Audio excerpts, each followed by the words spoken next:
Hawak na ngayon ng mga pulis ang tiyahin ng estudyanteng dinukot sa loob ng Lasal Green Hills. Sumuko siya at umaming kasabot siya sa kidnapping.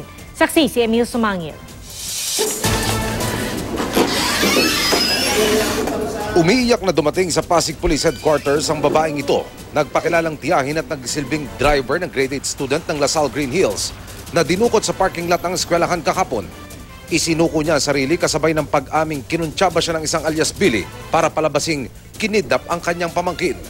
Tumanggi man sa panayam, inginuso naman niya ang tinataguan ni alias Billy na hindi pa rin nadadakip.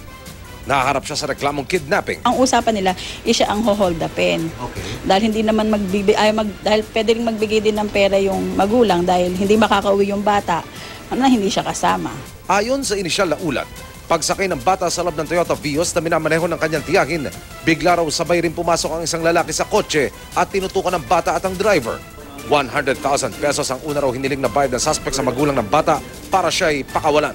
Ayon sa report, mula sa eskwelahan pagkatapos na magkabayaran, iniwan ang bata sa isang commercial complex sa Pasig habang ang suspect nagpahatid pa raw sa driver sa Mandaluyong.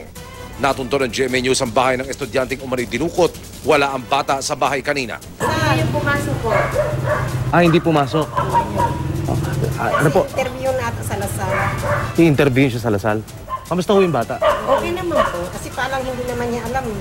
Tiniyak naman ng Lasal Green Hills na naipapatupad ang mga alituntunin to upang mapanatili ang seguridad ng bawat isa, lalong-lalo ng mga estudyante habang nasa eskwelahan.